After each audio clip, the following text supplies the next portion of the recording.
What would you do if the one person you built your entire world with turned out to be a complete stranger?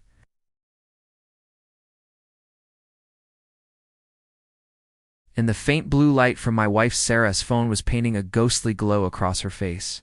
She was asleep, but a message had just lit up the screen. The name was Work Project, but the preview read, "Can't stop thinking about last night." My heart started pounding in my ears, a frantic drumbeat in the dead silence of our Chicago bedroom.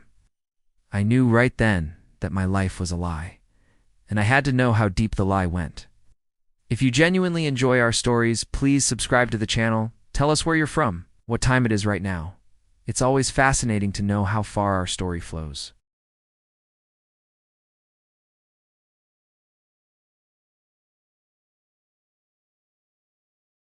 Sarah had always been ambitious, a real estate shark climbing the ladder at a top firm in downtown Chicago. I was proud of her. I was the stable one, the architect who designed homes while she sold them. We were a team, or so I thought. But the woman I married, the one who'd laugh until she cried at my stupid jokes, was gone. In her place was this cold, distant person who looked at me with a flicker of annoyance, like I was an obstacle in her way. The work project texts became more frequent. Then came the credit card receipts from fancy restaurants on Rush Street I'd never been to, and charges from the Peninsula Hotel on nights she was supposedly working late. I tried to bring it up once. "Sarah, we don't talk anymore," I said, my voice barely a whisper. She didn't even look up from her laptop. "Mark, I'm busy. Can we not do this right now?" "You're being so needy." Needy. The word hit me like a physical blow. I was the man who had held her when her father passed away, who had supported her through every career gamble. Now, I was just needy. Her affair partner, whoever he was, must have been thrilling, exciting.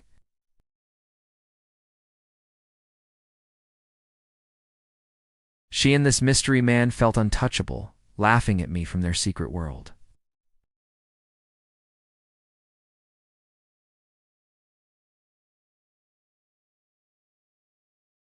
The card was still there. To my goddess, "Can't wait to have you all to myself. All my love, Alex." Alex, my brother. The room started spinning, the air sucked from my lungs.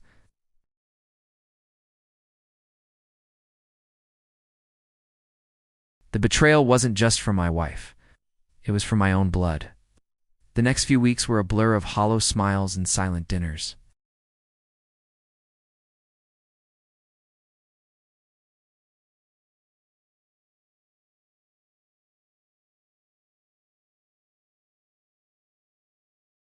The emotional breakdown was over. It was time for war. I hired the best private investigator in Chicago, gruff no-nonsense guy named Peterson. He was expensive, but worth every penny. He got me everything. Photos of them kissing in a booth at Gibson's Bar and Steakhouse. Footage of them entering a room at the Thompson, Chicago, my brother's arm wrapped possessively around her waist. He even got audio recordings of them mocking me, laughing about how clueless I was. My brother's voice, the voice I'd grown up with, calling me a pathetic fool. Each piece of evidence was a nail in their coffin. Then came the surprise. Sarah sat me down one evening, a smug, calculated smile on her face. "Mark, I'm pregnant." She was expecting me to be thrilled. For a second, I almost broke. But then the cold rage solidified in my gut. I knew, with sickening certainty, whose baby it was. This was her endgame, to trap me with a child that wasn't mine. I smiled back, a hollow, empty gesture. I met with a bulldog of a divorce attorney, a woman who specialized in high-asset divorces and infidelity cases.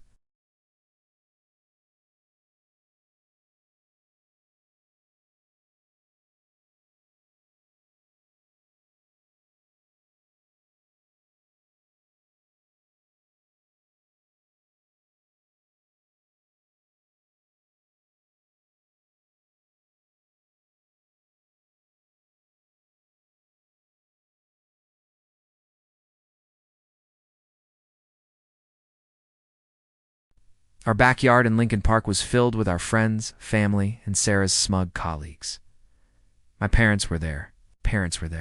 Of course, my brother Alex was there, playing the part of the doting Uncle Tubby, a triumphant glint in his eye.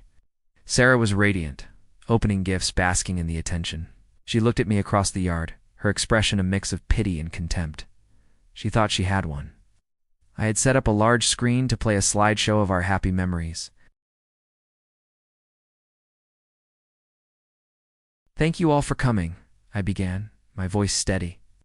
"Sarah and I are so excited to start this new chapter." The slideshow started.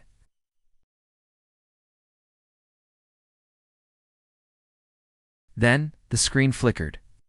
A photo of Sarah and Alex, kissing passionately in that restaurant booth, filled the screen.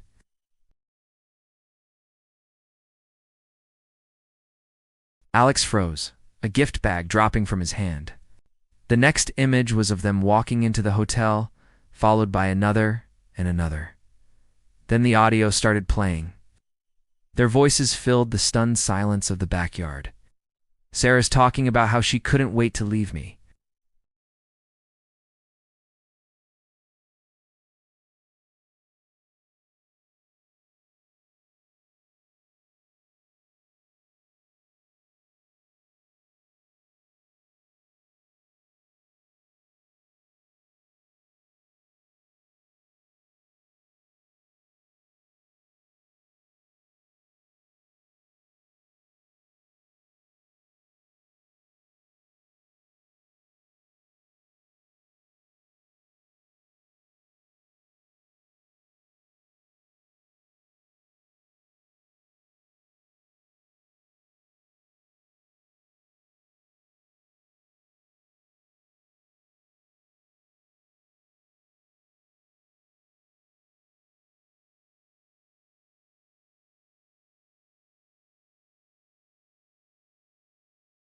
I never looked back. I just kept walking down the quiet suburban street as the sounds of her world collapsing faded behind me.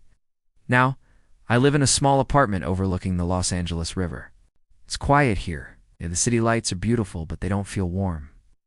I hear through the grapevine that Sarah had the baby, a boy. Alex, the coward, disappeared the day after the party and never came back. She lost her job, her friends, and her parents have disowned her. She's alone in a small apartment back in Chicago, with a child who serves as a permanent reminder of her betrayal.